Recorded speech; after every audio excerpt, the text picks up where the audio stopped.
Stop. He's not breathing. Everyone thought the millionaire was just tired, only a little girl saw the truth. The lobby of the business center looked exactly the way it always did, expensive, calm, and indifferent. Polished marble floors reflected the soft ceiling lights, leather chairs were arranged in perfect order, and people moved through the space with practiced confidence. Phones rang quietly, assistants whispered schedules, and the air carried the tired tension of money and decisions. In the middle of it all sat Michael Harper, a well-known millionaire whose name opened doors without effort. He rested in a wide leather chair near the glass wall, his posture slightly slouched for the first time in years. His brown hair was neatly styled, his suit flawless, but exhaustion had finally reached him. His blue eyes were closed, his head tilted forward just enough to suggest rest, not weakness. To anyone passing by, he looked like a man catching a rare moment of sleep between meetings, someone who had earned the right to pause. People noticed him, of course. They always did. A few glanced respectfully, some whispered his name, others pretended not to stare. No one stopped. No one questioned anything. Important men were allowed to be tired. Only a small girl standing several meters away felt that something was wrong. Lily held her mother's hand loosely, half listening as her mother checked messages on her phone. The girl was 8 years old, blonde, with clear blue eyes that missed very little. She wore a simple blue dress over a white t-shirt, slightly faded from too many washes, and sneakers that squeaked softly against the floor. She had been watching people while waiting, a habit she never quite explained, when her gaze landed on the man in the chair. At first, she thought nothing of it. Adults slept in strange places all the time. But as seconds passed, a tight feeling formed in her chest. Michael Harper did not move. Not even slightly. His shoulders stayed perfectly still. His chest did not rise. Lily frowned and tilted her head, studying him more carefully. She took a small step forward, then stopped, unsure. The noise of the lobby faded into the background as her focus narrowed. She watched his face, pale and calm, and then his chest again. Nothing. She tugged gently on her mother's hand. "Mom," she whispered. "That man isn't breathing." Her mother barely looked up. "Sweetheart, don't stare.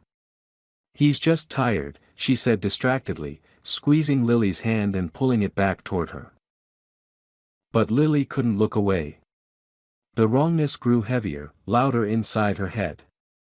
She slipped her hand free and took another step closer, her heart beating fast.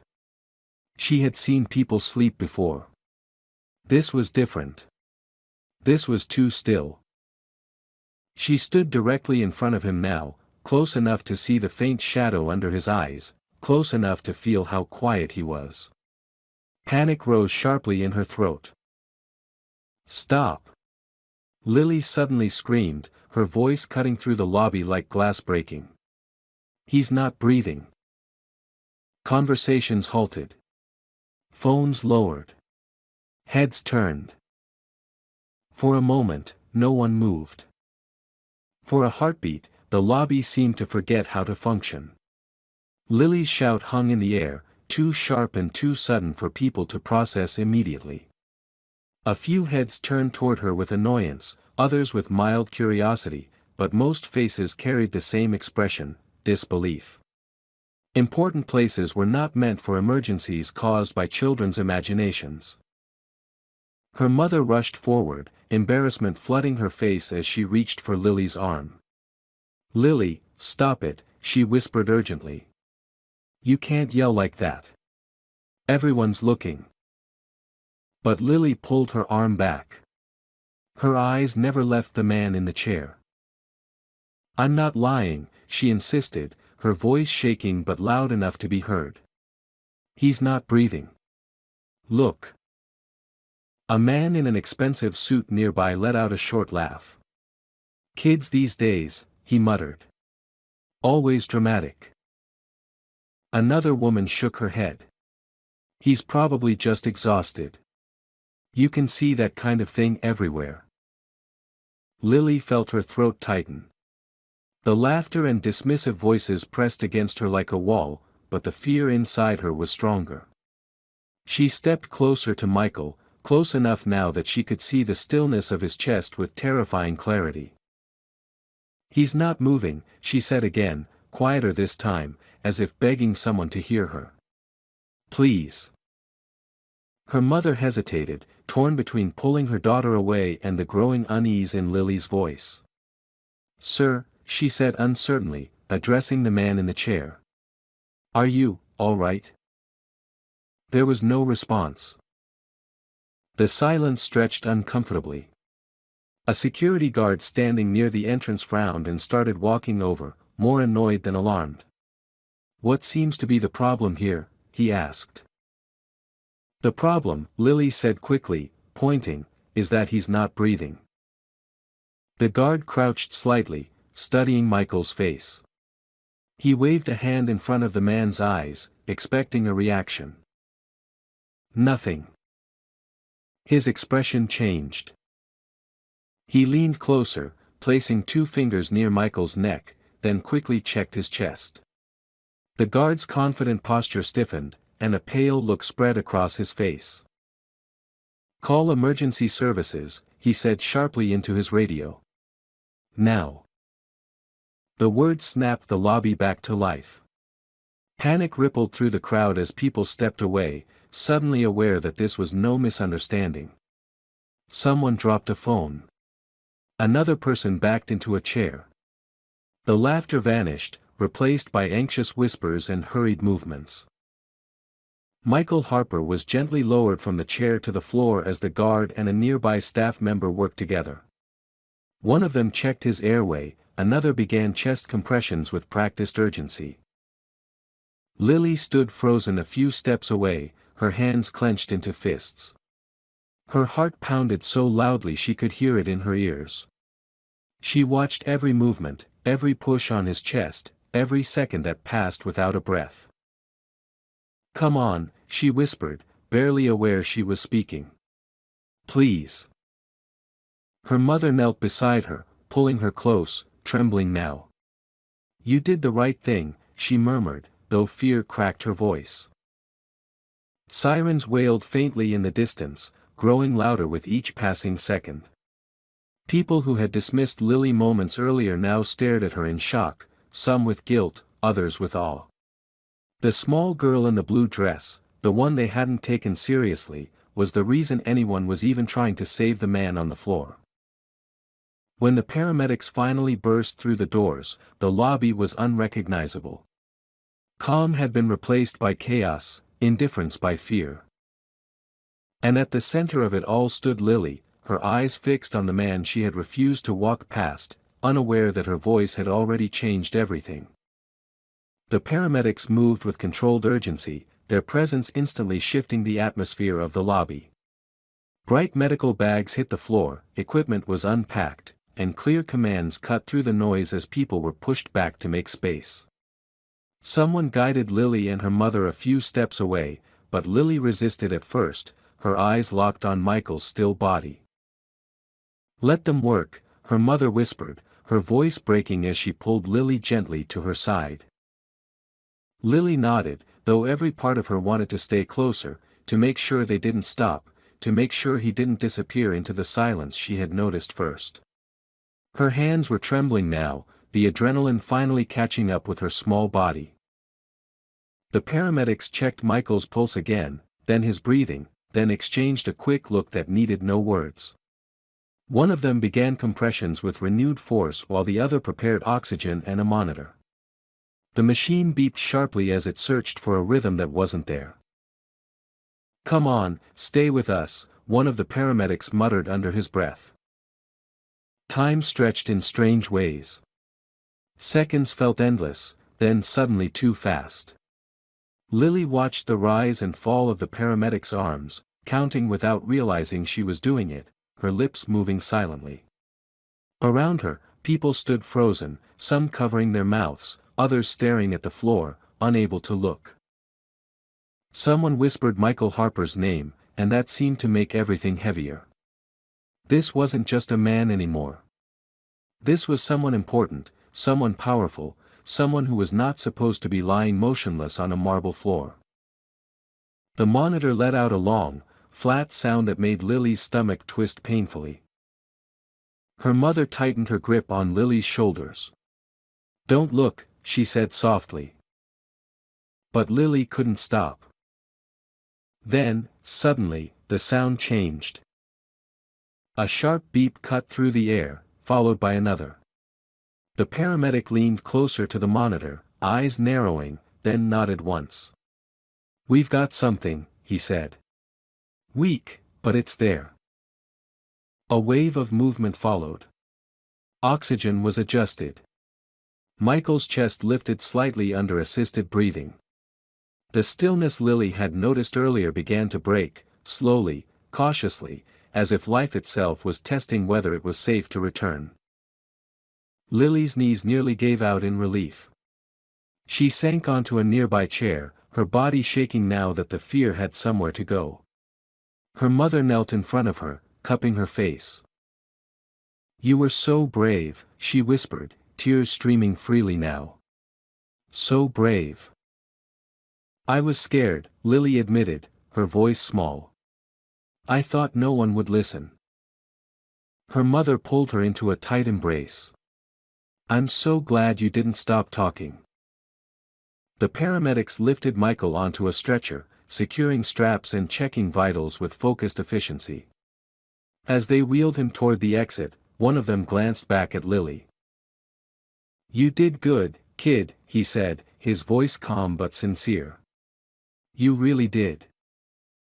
Lily nodded, unable to speak, her throat tight with emotion she didn't yet know how to name. Outside, the ambulance doors slammed shut, and the siren wailed as it pulled away, leaving behind a lobby that felt strangely hollow. People began to disperse slowly, shaken and subdued, avoiding Lily's gaze now not out of dismissal, but out of something closer to respect. She stood there in her blue dress, small among towering walls and important adults, realizing for the first time that noticing something others ignored could matter more than being loud, rich, or powerful.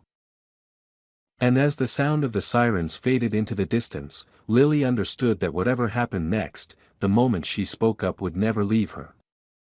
The hospital corridors were quiet in a way that felt heavier than noise.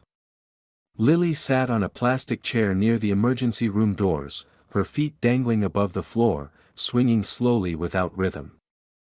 Her blue dress was wrinkled now, her white t-shirt smudged from where her mother had held her too tightly.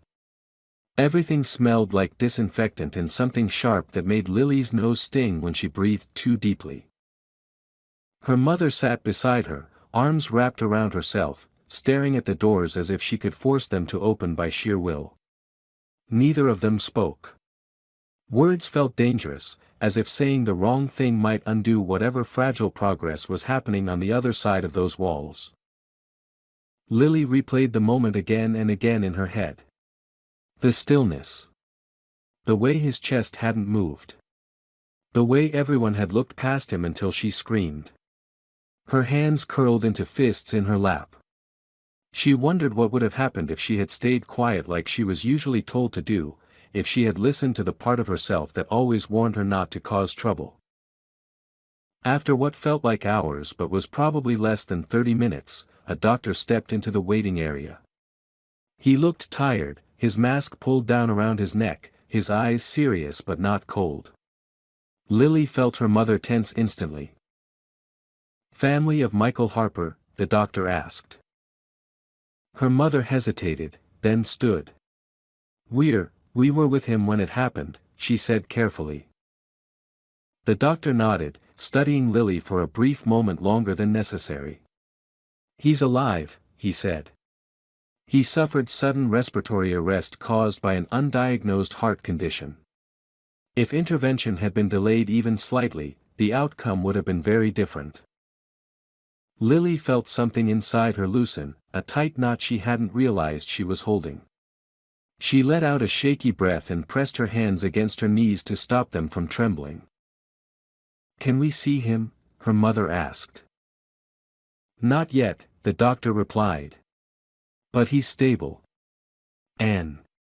He paused, looking directly at Lily now.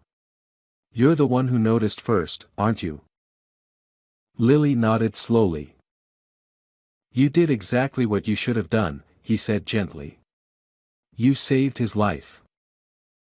The words landed softly but firmly, settling into Lily's chest with a weight that was almost too much to hold.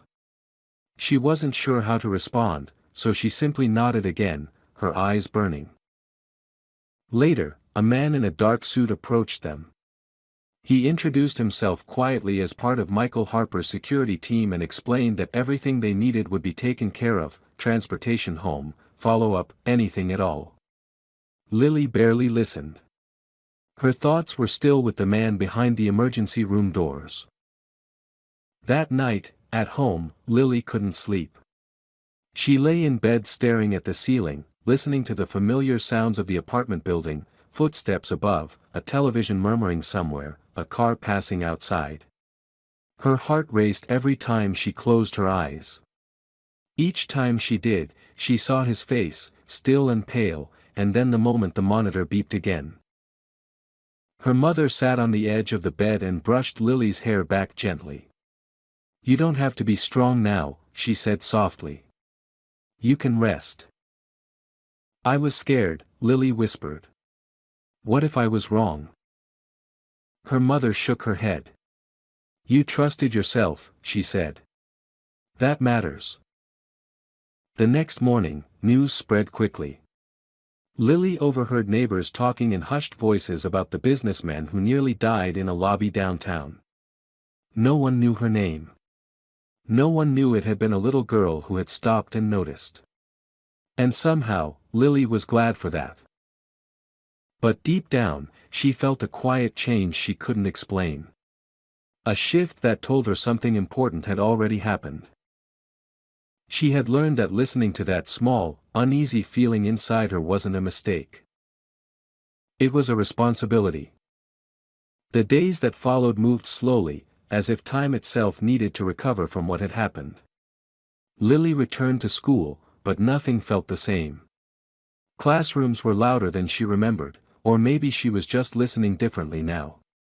The scrape of chairs, the hum of fluorescent lights, the sound of pencils tapping against desks all felt sharper, closer. Her teachers spoke kindly to her, though none of them mentioned the incident directly. They didn't know. Or maybe they did and chose silence. Either way, Lily didn't tell anyone. At recess, she sat on the steps near the playground, watching other children run and shout. Normally she would have joined them, but now her body felt tired in a way she didn't know how to explain. Not sick, not hurt, just heavy. A classmate asked her if she was okay, and Lily nodded automatically, the answer practiced and safe. At home, her mother tried to keep life ordinary. Dinner was cooked, homework was checked, laundry folded. But Lily noticed the small changes. Her mother hugged her more often. She checked on her at night, standing in the doorway a moment longer before turning off the light. Sometimes Lily caught her mother watching her with an expression that mixed pride and fear, as if she was seeing her daughter clearly for the first time and realizing how fragile that clarity could be. 2 days later, the phone rang in the evening. Lily's mother answered, listened in silence, then slowly sat down at the kitchen table. When she hung up, her hands were shaking. "That was the hospital," she said quietly. "The man. Michael Harper. He's awake." Lily's heart jumped painfully in her chest. "Is he okay?" "Yes," her mother replied.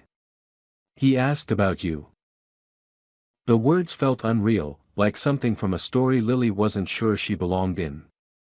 She stared at the table, tracing a small scratch in the wood with her finger. "Does he know my name?" she asked.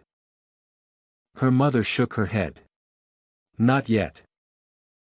That night, Lily dreamed of the lobby again, but this time it was empty. No voices, no phones, no footsteps. Just the chair and the man, and then nothing. She woke up before anything bad could happen, her heart racing, her pillow damp with sweat. The next afternoon, a black car stopped outside their apartment building. Lily froze when she saw it from the window. Big cars like that never came here. Her mother noticed too and instinctively stepped closer, placing a hand on Lily's shoulder. A man in a suit approached their door, polite, careful, and far less intimidating than Lily had imagined. He introduced himself calmly and explained that Michael Harper wished to thank them in person, if they were willing. "We don't want trouble," Lily's mother said immediately. "There will be none," the man assured her. "Only gratitude." They agreed to go to the hospital the following day. That evening, Lily sat on her bed and stared at her blue dress hanging on the back of the chair. It was the same one she had worn that day. She ran her fingers over the fabric, feeling a strange mix of fear and responsibility. She wasn't sure what saving someone meant after the moment had passed. There were no instructions for what came next. She only knew one thing for certain. She hadn't imagined it. She hadn't been wrong. And tomorrow, she would face the proof of that for the first time. The hospital felt different in daylight, less frightening but more real. Sunlight filtered through large windows, reflecting off white walls and polished floors, and the quiet was broken only by distant footsteps and the soft beeping of machines. Lily walked beside her mother, holding her hand tightly as they followed the nurse down the corridor. Each step made Lily's heart beat faster, not with fear exactly, but with something heavier and harder to name. They stopped in front of a private room. The nurse knocked lightly and opened the door. Michael Harper was sitting upright in the bed, thinner than Lily remembered, his brown hair slightly disheveled, his blue eyes alert but tired. Tubes and monitors surrounded him, reminders of how close everything had come to ending. When he saw Lily, his expression changed instantly. Something softened, something honest and unguarded. "That's her," he said quietly, his voice still weak but steady. "I recognize her." Lily froze just inside the doorway. For a moment, she felt very small. This was the man everyone seemed to know, the one people whispered about, the one who filled rooms without trying. And yet now he was looking at her as if she were the important one. "You can come closer," Michael said gently. She did, one careful step at a time. "Thank you," he continued. "I don't remember much from that day, but they told me what you did. They told me you noticed what no one else did." Lily swallowed. "I didn't mean to shout," she said softly. "I just got scared." Michael nodded slowly. "So did I," he admitted. "I just didn't know it yet." Her mother stood quietly behind her, watching the exchange with damp eyes, saying nothing, unwilling to interrupt something that felt fragile and necessary. Michael took a breath, wincing slightly as his chest rose. "The doctor said if you had waited even a little longer, I wouldn't be here. I've spent my life believing that control meant safety. Turns out, attention matters more." Lily looked at the floor, unsure how to respond to words that felt far too big for her. "I want you to know something," Michael said. "You didn't just save my life. You reminded a lot of people that paying attention is not optional." She looked up then, meeting his eyes. "I thought I was wrong," she admitted. "Everyone kept saying he's just tired, leave him alone." "And yet you didn't," Michael said. "That's what matters." He reached for a glass of water on the table beside him, his hand still unsteady. Lily watched closely without realizing it, her eyes following the movement automatically. When he noticed, he smiled faintly. "Old habits already," he said. The visit didn't last long. Michael tired easily, and the nurse gently reminded them it was time for him to rest. As Lily and her mother stood to leave, Michael spoke again. "I'd like to stay in touch," he said carefully. "Not to make a spectacle of this. Just, to make sure you're okay." Lily glanced at her mother, who nodded once. Outside the room, Lily felt lighter and heavier all at once. The fear she had been carrying loosened its grip, replaced by a quiet certainty. She had done the right thing. Not perfectly. Not bravely in the way stories described. But honestly. As they left the hospital, Lily looked back one last time at the building. She didn't know what would change after today, only that something already had. She had trusted her instincts. And for the first time, the world had listened. Life slowly began to find a new rhythm, though it never returned to the careless pace it once had. Lily noticed the change in small, almost invisible ways. Her mornings felt quieter, as if her thoughts had learned to walk more carefully. She paid closer attention to people now, not out of fear, but out of habit sharpened by experience. She noticed how often adults hurried past one another without truly looking, how easily tiredness was mistaken for stillness, how silence could hide danger. At school, the teachers treated her gently, though they still didn't know the full story. One of them asked if everything was all right at home, another reminded her she could always speak up if she needed help. Lily nodded, grateful but unsure how to explain something that felt larger than words. Her classmates sensed the change too. Some approached her with curiosity, others with a new kind of respect, and a few simply watched her quietly, as if trying to understand what she now carried inside her. Her mother changed the most. The constant tension Lily had grown up with, the careful way her mother moved through the world, began to soften. She still worried, still worked hard, but she no longer dismissed Lily's concerns so quickly. When Lily said something felt wrong, her mother listened. When Lily asked questions, she answered instead of deflecting. It was as if the moment in the lobby had broken a long-standing rule between them, the rule that said children should stay quiet and adults always knew better. Michael Harper kept his promise to stay in touch, though he did it quietly, without intrusion. Sometimes a message came through his assistant, checking in, offering help without expectation. Sometimes a handwritten note arrived, simple and thoughtful, thanking Lily again for noticing. There were no cameras, no interviews, no dramatic gestures. Just presence. One afternoon, Lily received a small package in the mail. Inside was a book about the human body, filled with illustrations and notes in the margins. On the first page, a message was written in careful handwriting, for someone who pays attention. Lily ran her fingers over the words again and again, feeling something warm settle in her chest. She began carrying the book with her everywhere, reading it slowly, asking questions, imagining a future that suddenly felt possible. Not because someone had told her she was special, but because she had learned that being observant, being careful, being willing to speak could matter. One evening, as Lily and her mother washed dishes together, her mother paused and looked at her seriously. "I keep thinking about that day," she said quietly. "About what would have happened if you hadn't spoken." Lily nodded. "I think about it too." Her mother reached out and squeezed her hand. "I won't tell you to stay quiet anymore," she said. "I promise." The words meant more than any reward ever could. As the weeks passed, Michael fully recovered. The news cycle moved on, as it always did, replacing one story with another. But for Lily, the moment didn't fade. It settled into her, becoming part of who she was rather than something she needed to relive. She understood now that saving someone didn't end when the ambulance doors closed. Sometimes it continued in the quiet decisions that followed, in the way people learned to listen, in the courage to trust what you noticed even when no one else did.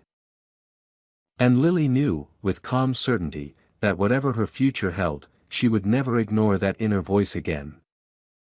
Because it had already proven it could change everything. A year passed, marked not by dramatic milestones but by quiet changes that reshaped Lily's life in steady, meaningful ways. She grew a little taller, a little more confident, her blue dress replaced by others that fit better now, though she still remembered the day she wore it like it had happened yesterday. Time had softened the fear but sharpened the lesson. Michael Harper returned to work slowly, deliberately, choosing a different pace than the one that had nearly killed him. He spoke openly about health, about listening to warning signs, about the cost of ignoring what felt inconvenient. He never mentioned Lily by name in public, but in private he often spoke of her as the person who reminded him how fragile certainty could be. On a quiet afternoon, Lily and her mother were invited to a small event at the business center where everything had begun. The lobby looked brighter now, redesigned with open sightlines and more seating, as if the building itself had learned something. Lily stood near the same spot where she had shouted, her heart beating a little faster as memories stirred. Michael joined them, standing beside Lily rather than in front of her. "This place changed me," he said quietly. "But you changed me more." Lily smiled, shy but steady. "I just didn't want to walk away." He nodded, understanding that simple truth. Later, a small plaque was unveiled near the seating area. It didn't mention names or events, only a single line engraved in metal: "Pay attention. It saves lives." Most people would walk past it without stopping. Some wouldn't. Lily knew she always would. That evening, at home, she opened her notebook one last time. The pages were filled with drawings, questions, thoughts, moments she never wanted to forget. She turned to the final blank page and wrote slowly, carefully. "I noticed. I spoke. And it mattered." She closed the notebook and placed it on her shelf, not as something she needed anymore, but as something that had shaped her. Outside, the city moved forward, loud and busy and unaware, just as it always had. But Lily was no longer just a small girl in a crowd. She was someone who had learned that even the quietest voice, when trusted, could save a life. And that knowledge stayed with her, steady and unshakable, as she stepped into whatever came next.